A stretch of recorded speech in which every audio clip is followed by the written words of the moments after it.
di kelas 4. Rekaman ini anak-anak dapat mengulang, mendengar jika ada hal yang kurang paham. Sebelum kita mendengarkan dalam rekaman ini, mari kita berdoa bersama-sama. Bapak di surga, terima kasih untuk hari ini, hari yang baru yang Kau berikan kepada kami.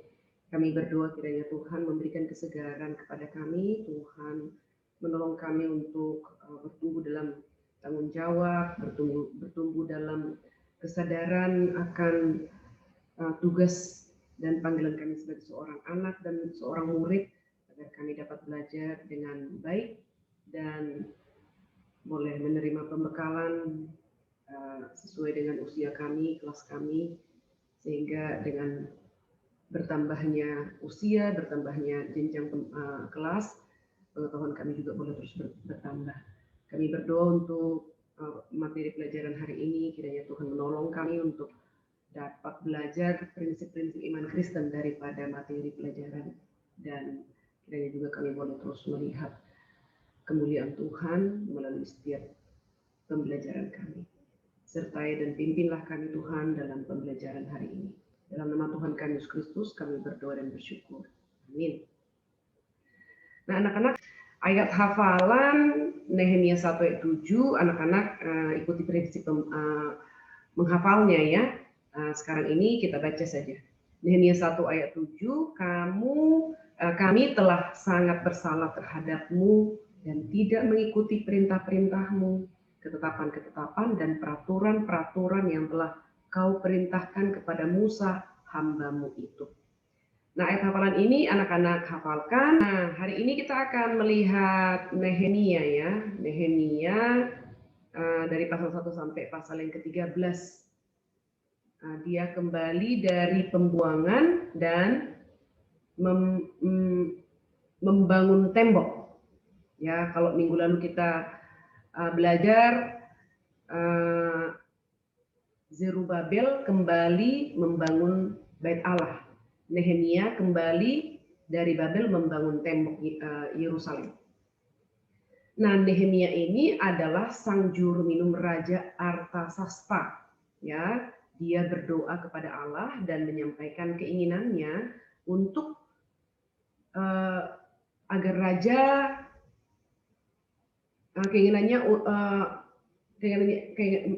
menyampaikan keinginannya itu kepada raja untuk membangun kembali tembok Yerusalem.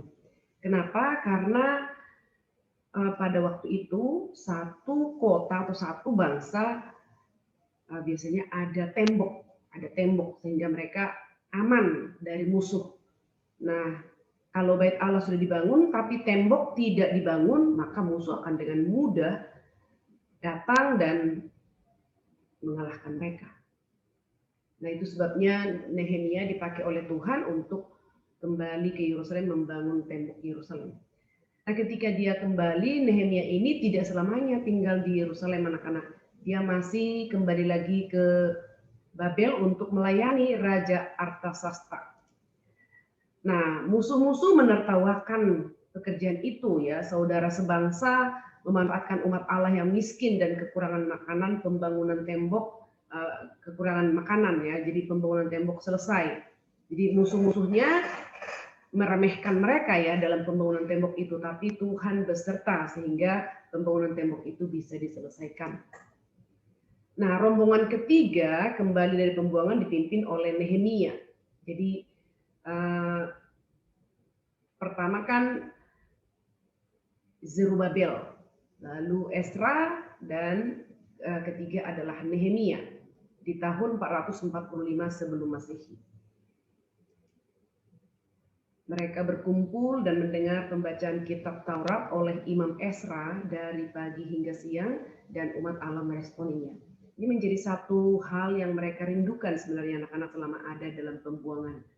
Satu tempat, yaitu Bait Allah, di mana mereka bisa belajar Taurat Musa. Karena mereka menyadari itu sangat penting sekali, dan demikian juga kita anak-anak sekarang membaca Alkitab itu penting sekali, karena Tuhan berbicara kepada kita melalui firman Tuhan yang tertulis yaitu Alkitab, juga Tuhan berbicara kepada kita melalui Seperti pelajaran agama seperti sekarang juga sebenarnya adalah salah satu cara Tuhan berbicara kepada kita. Itu sebabnya kita tidak boleh bermain-main pada saat firman Tuhan diajarkan, firman Tuhan dibacakan, firman Tuhan dikhotbahkan. Karena melalui firman Tuhan yang kita dengar, kita baca dan renungkan, dari sana Tuhan berbicara kepada kita.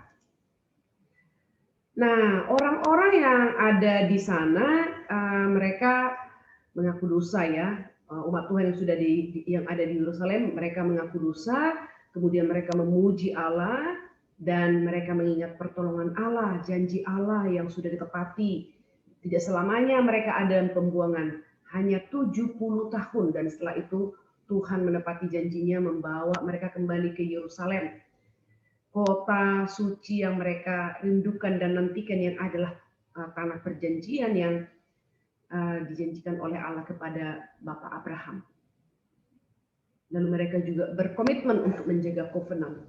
Covenant itu perjanjian ya, perjanjian yang diikat Allah dengan Abraham dan keturunannya adalah akulah Allahmu dan engkau umatku.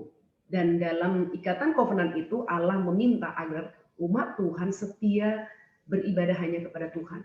Mereka tidak boleh menyembah dewa-dewa manapun. Mereka dihukum ya, kerajaan utara dihukum, dibuang ke Asyur, kerajaan selatan dibuang ke Babel karena mereka tidak menjaga covenant.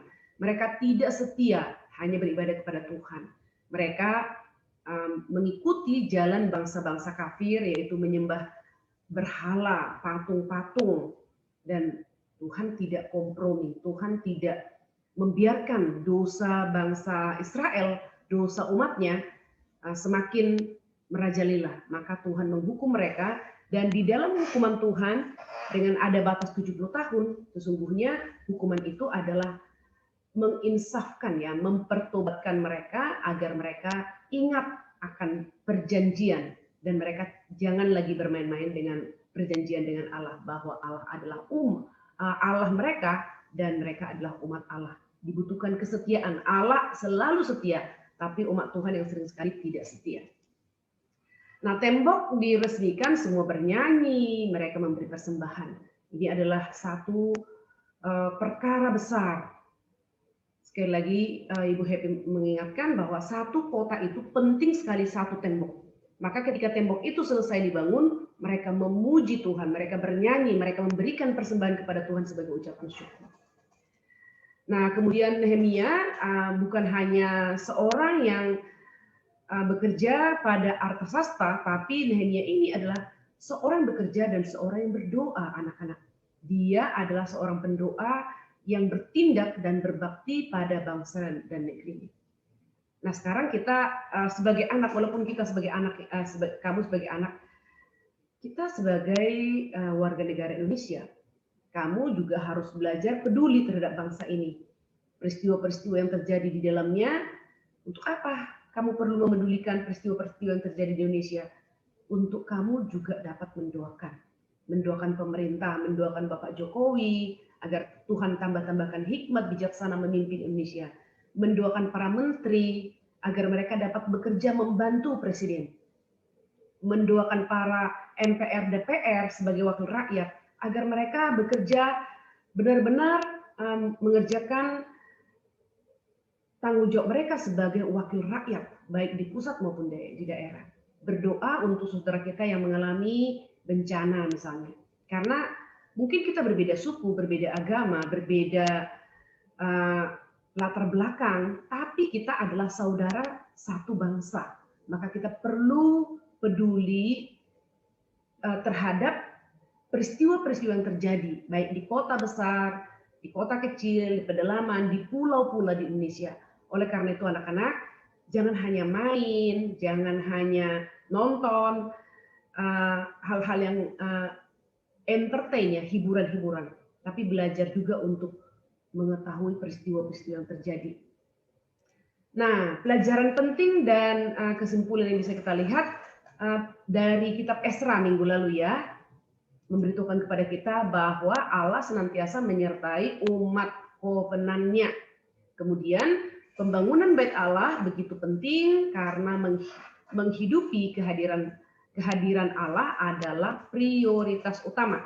Kemudian dari kitab Esra juga kita melihat mengaku dosa berarti bertanggung jawab atas salah kita.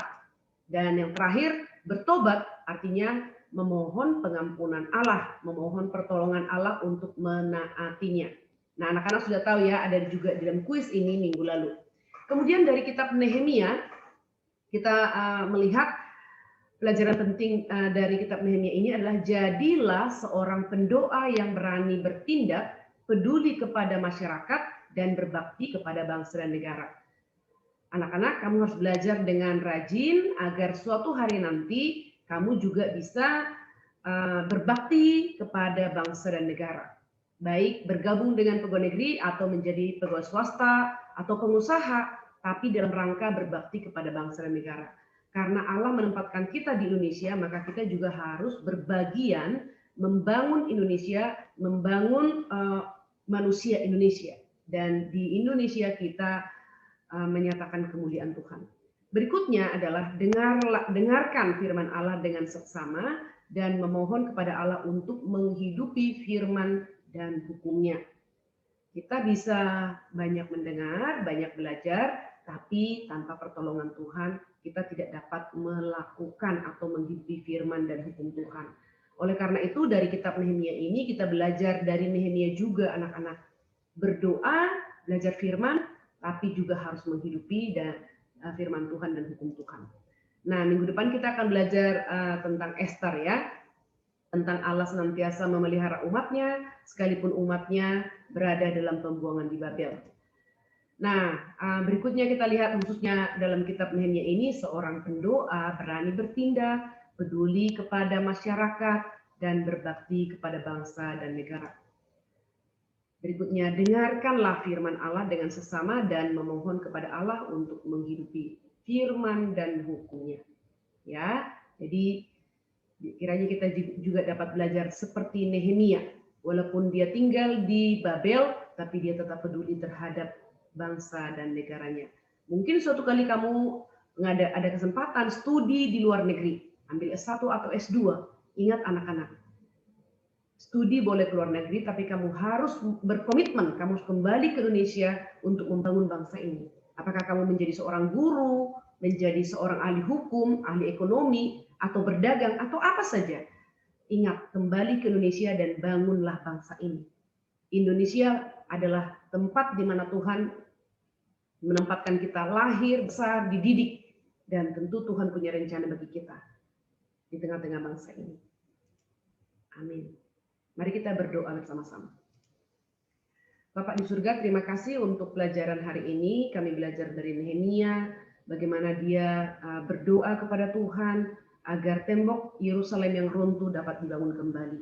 Kami bersyukur di dalam waktu Tuhan dan cara Tuhan, Nehemia boleh diizinkan oleh Raja Artasasta untuk kembali dan membangun tembok Yerusalem.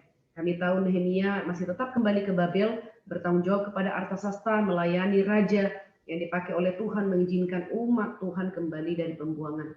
Kami juga bersyukur ya Tuhan, kami boleh mengenal tokoh daripada Nehemia, seorang pendoa, seorang yang bekerja dengan penuh tanggung jawab, sehingga dihargai oleh Artasasta, dipercaya oleh Artasasta, dan dia juga seorang yang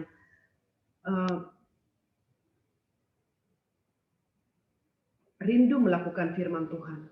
Tolonglah kami Tuhan untuk belajar dari setiap tokoh yang diceritakan dalam Alkitab. Kami tidak hanya bertambah pengetahuan, tapi biarlah kami boleh belajar dari setiap kebenaran, baik juga dari setiap tokoh. Terima kasih Bapa di surga.